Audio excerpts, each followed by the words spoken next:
حضرت مالک بن دینار فرماتے میں نے 60 حج کیے. ایک حج کے موقع پر میں نے بڑا رش دیکھا، لاکھوں کا اجتماع ہوا. میری باتوں کی سمجھ تو آ رہی ہے نا آپ دوستوں؟ جو نہیں بول رہے انہیں بھی آ رہی ہے نا؟ اللہ جزا دے. کہتے ہیں لاکھوں کا مجمع تھا تو میرے دل میں خیال آیا، میں نے کہا اے اللہ، اتنے لوگ آئے ہیں، ان کا حج قبول بھی ہوا ہے کہ نہیں؟ فرماتے ہیں میں سوچ رہا تھا تو رات کو نا خواب میں نے کسی کہنے والے کو کہتے ہوئے سنا کہ سب کا قبول ہو گیا ہے. بلخ کا رہنے والا محمد بن ہارون بلخی ہے، اس کا حج قبول نہیں ہوا. فرماتے ہیں شہروں کے علیحدہ علیحدہ خیمے لگتے تھے. اب بھی آپ حج کرنے جائیں تو پاکستانیوں کی رہائشیں علیحدہ ہوتی ہیں، انڈین کی علیحدہ، بنگلہ دیش کے علیحدہ، مصری، یمنی، سب لوگ علیحدہ علیحدہ رہائشیں ہوتی ہیں، جھنڈے لگے ہوتے ہیں ملکوں کی. کہتے ہیں میں نے سویرے اٹھ کے ڈھونڈنا شروع کر دیا، ڈھونڈتا ہوں وہ بندہ ملے. کہتے ہیں جہاں بلخ شہر کے لوگ رہتے تھے وہاں چلا گیا تو میں نے لوگوں سے پوچھا تم میں محمد بن ہارون بلخی کون ہے؟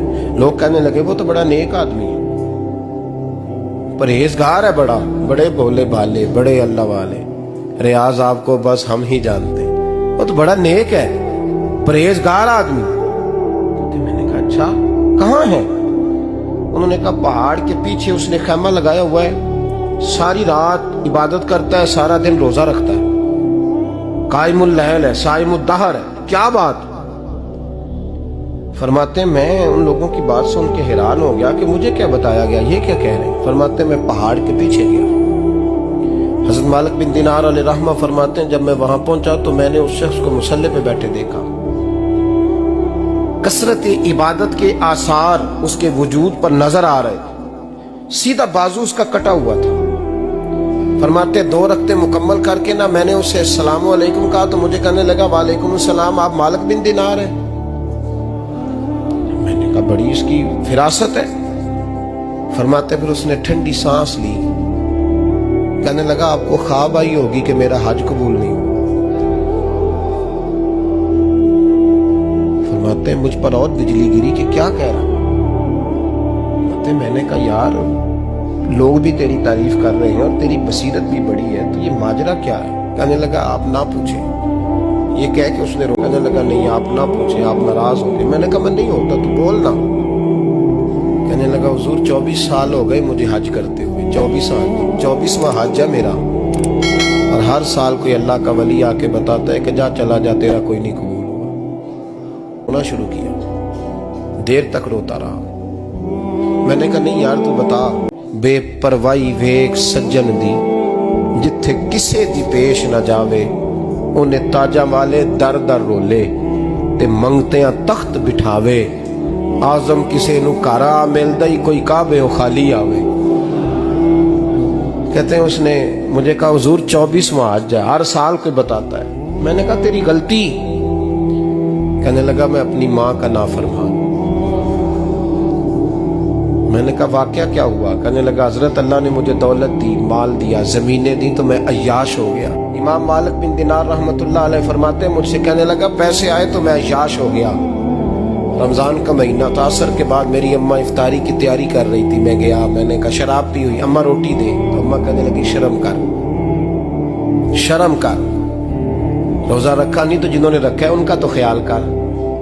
کہتے اماں کی بات کا مجھے غصہ لگا. میں کہا کرتا ہوں بد نصیب ہے وہ بیٹا جس کا باپ اس سے بات کرتے ہوئے ڈرتا ہے کہ پتہ نہیں کہاں سے بولے گا. بد نصیب نہیں وہ بیٹا جس کی ماں اس سے بات کرتے ہوئے سہم جاتی ہے کہ پتہ نہیں کون سی بولی بولے گا. بد نصیب نہیں کہ ماں باپ بھی جس سے کھول کے بات نہ کر سکے. حضرت مالک بن دینار سے کہنے لگا اماں نے جب کہا نا شرم کر تو مجھے غصہ آیا، میں نے ماں کو تھپڑ مارا اور میری ماں جلتے ہوئے تندور میں گری. لوگوں نے مجھے پکڑ کے اندر بند کر دیا کمرے میں. ساری رات میں شور سنتا رہا پر نشے میں دھوت رہا. سویرے آنکھ کھلی تو میری بیوی بیگ باندھ رہی تھی. میں نے کہا کہاں جا رہی ہو؟ کہنے لگی جو ماں کا نہیں بنا میرا کیسے بنے گا. میں نے کہا میری اماں کا وہ تو لوگوں نے رات کو ہی دفن کر دی جنازہ پڑھ کے. تڑپ کے کہنے لگا مجھے کیوں نہیں بتایا؟ تو کہتے ہیں لوگ کہنے لگے تیری مرتی ہوئی ماں کہہ گئی تھی اسے میرا منہ نہ دیکھنے دینا. میرے جنازے کے قریب نہ آئے. حضرت مالک بن دینار فرماتے ہیں جب اس نے یہ بات سنائی تو میں نے بھی اس کے منہ پہ تھپڑ مارا. میں نے کہا تو اسی قابل ہے. کہتے ہیں وہ رونے لگا, حضور دعا کرے اللہ مجھ سے راضی ہو جائے. کہنے لگا جب ماں کی انتقال کی خبر ملی تو میں نے کلاڑی لے کے وہ ہاتھ کاٹ دیا جس سے ماں کو مارا تھا. میں نے ساری جائیدادیں خیرات کر دی. 24 سال ہو گئے, 24 سال ساری رات نماز پڑھتا ہوں, روزہ رکھتا ہوں, حج کرتا ہوں, پر ہر سال کوئی آ کے کہتا ہے جا دوڑ جا تیرا کوئی نہیں قبول ہوا. حضور دعا کرے مالک راضی ہو جائے. فرماتے میں تھپڑ مار کے آ گیا. میں نے کہا تجھ سے راضی ہو جائے اتنے ظالم سے. امام مالک فرماتے رات کو آ کے سویا تو مجھے خواب میں رسول پاک کا دیدار ہوا. تو نبی پاک علیہ السلام نے فرمایا مالک تو اسے مایوس کیوں کر آیا ہے, اللہ تو بڑا مہربان ہے. کہا حضور ماں کے نافرمان کو معافی کیسے ملے گی؟ تو امام مالک فرمانے لگے نبی کریم نے فرمایا جا اسے جا کے بتا دے تجھے قیامت میں تیری ماں کی وجہ سے بخش دیا جائے گا. کہا حضور اماں کی وجہ سے کس طرح؟ تو محبوب فرمانے لگے اس کی ماں قیامت میں اس کے خلاف مقدمہ دائر کرے گی رب کریم کی عدالت میں. اے اللہ میں نے 9 ماہ پیٹ میں رکھا, درد سہ کے اسے جنا, جگر کا خون پلا کے پالا اور اسی نے مجھے قتل کیا. رب کریم اس کی ماں کا مقدمہ سن کے کہے گا اٹھاؤ اس کو دوزخ میں پھینکو, اس نے ماں جلائی تھی اسے بھی جلاؤ. محبوب فرمانے لگے جب پکڑ کر کے مالک اس کو محمد بن ہارون کو لوگ لے جائیں گے نا جہنم کی طرف,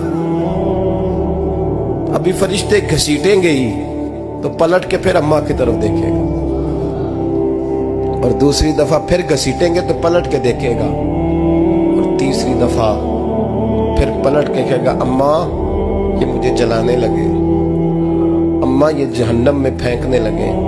میرے حبیب فرمانے لگے وہ جل کے مرنے والی ماں وہاں بھی بول پڑے گی, کہے گی یا اللہ چل میں نے معاف کیا تو بھی معاف کر دے, اے اللہ میں نے معاف کیا تو بھی معاف کر دے, اللہ تو معاف کر دے اسے.